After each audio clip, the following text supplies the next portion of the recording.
sure you're laying the ends over there. I'll find a use for those too. What's that? Make sure you lay the end caps over there. I'll find a use for those too. All these. Mm-hmm. More honeydew projects. Hey, my birthday's next weekend.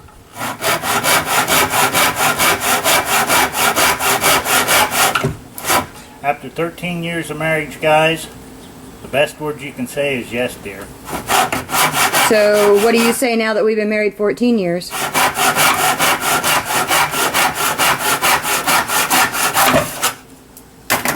Ryan's only 13.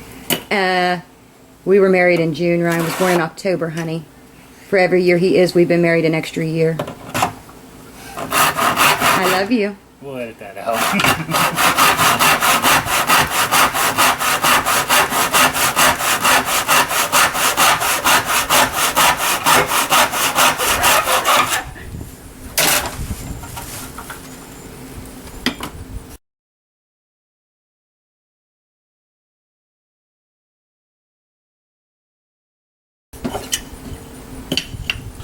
Well, there's 1, 2, 3, 4, 5, 6, 7. No. Told you would help you.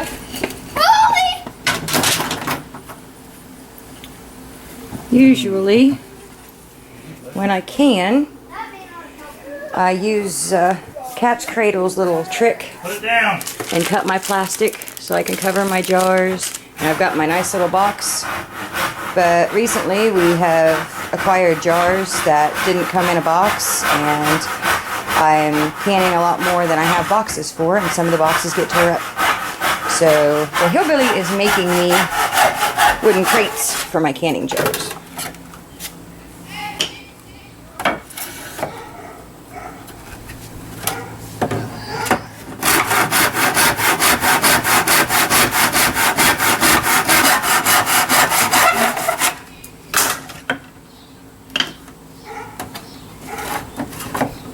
Well, I hope them holes ain't falling in the wrong place. That would really mess things up.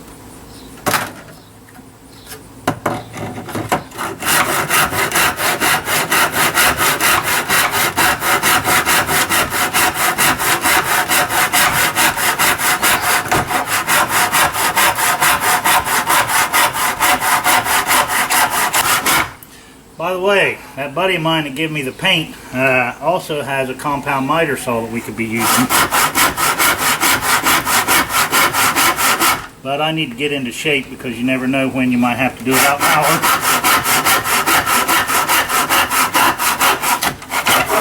Guys, these things right here is a great investment.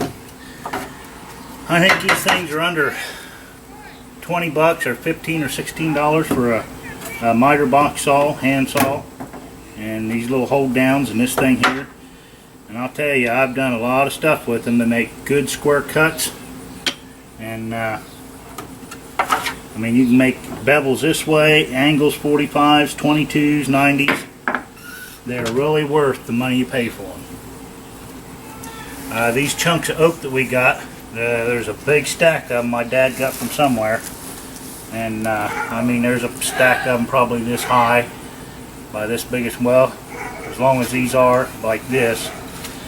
And we've got access to using them, so I figure these will make great corners. Basically, we're going to make a box like this, and these will be the corners, like this. And then these slats here are going to go around. We'll probably have one at the top and one at the bottom, all the way around. And then these are made to where you can just stack. We'll be able to stack right up on top of each other like that. Think that'll work? Yep, I think you got a plan. We made them a little bit taller than the jars, so they're stackable. About 1/4 of an inch or a little 3/16 of an inch taller than these so that they don't sit on the jars. And we're making them a little bit bigger than my regular ball canning box because we've acquired some jars that are older and they are a little bit wider in diameter.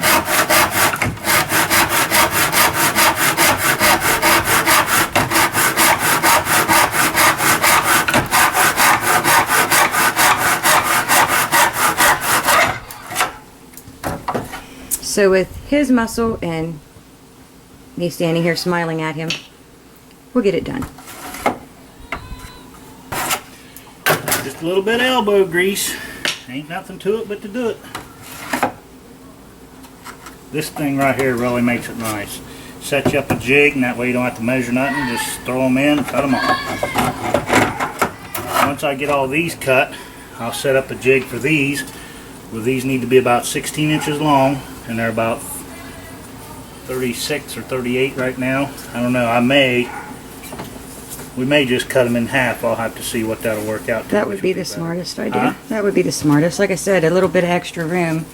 Well, I don't know if all these are exactly the same size though. Some of them aren't the same now, size. The ones... Nah, see, they're not all the same size, so... The stack in here looked like they were. All the same.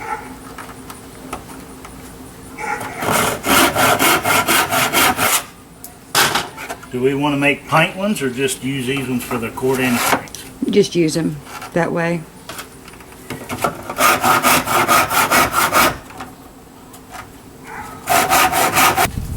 I may have you later go rethink that and make me some small ones for my jelly jars, but other than that, the pints and the quarts are close enough to being interchangeable.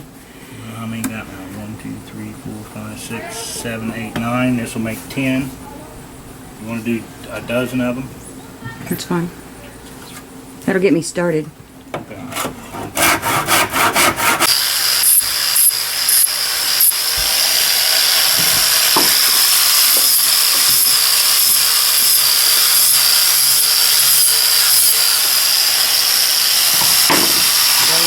In the spacing.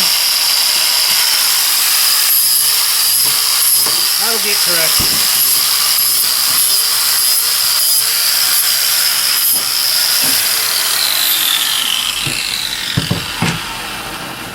Little mistake in the spacing here, but I'll fix that. What we had intended was these here, but we noticed the pint jars was tipping out, so we added these here to it. But there is a customized jar holder, and that quart's set right underneath a little bit, so you can stack these right up on top of each other. This is all oak, and it's real sturdy. And we will be throwing a little stain on this one to see what it looks like,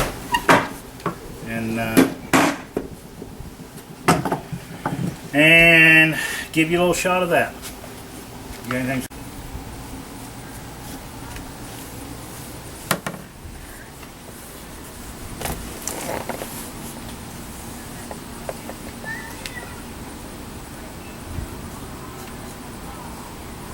I don't think I missed any.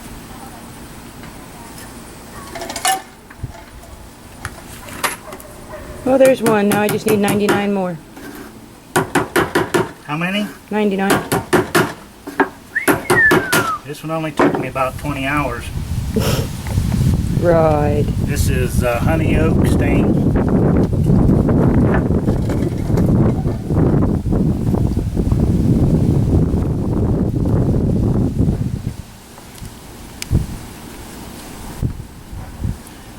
I missed any. Oh, there's some right there. Daggone it. And you just put that back on. Yep, now I gotta take it back apart. Can't have it unprotected. Actually, this is called honey oak pine tar. Just kidding. That's for a buddy of mine, Log Cabin Looms. He might get a kick out of that. He does some excellent stuff with a chainsaw, making furniture and stuff. I cheated. I didn't use a chainsaw, but I did use a handsaw on all this. I don't know if that counts for anything or not, but he uses a chainsaw, cuts out slabs and stuff. And okay, it's got her now, baby. What do you think? Get out of here, Mr. B.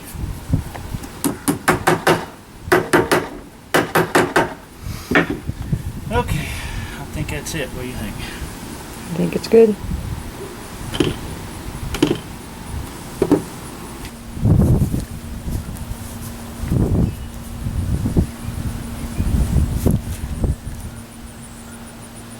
And the sun won't come out.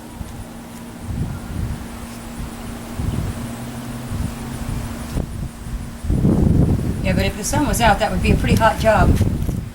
That oak sure makes for some pretty wood when you throw a little stain on it.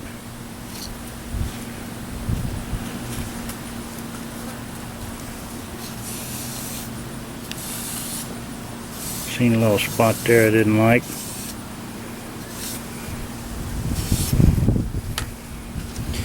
Think that'll get her. Now she said I need 99 more.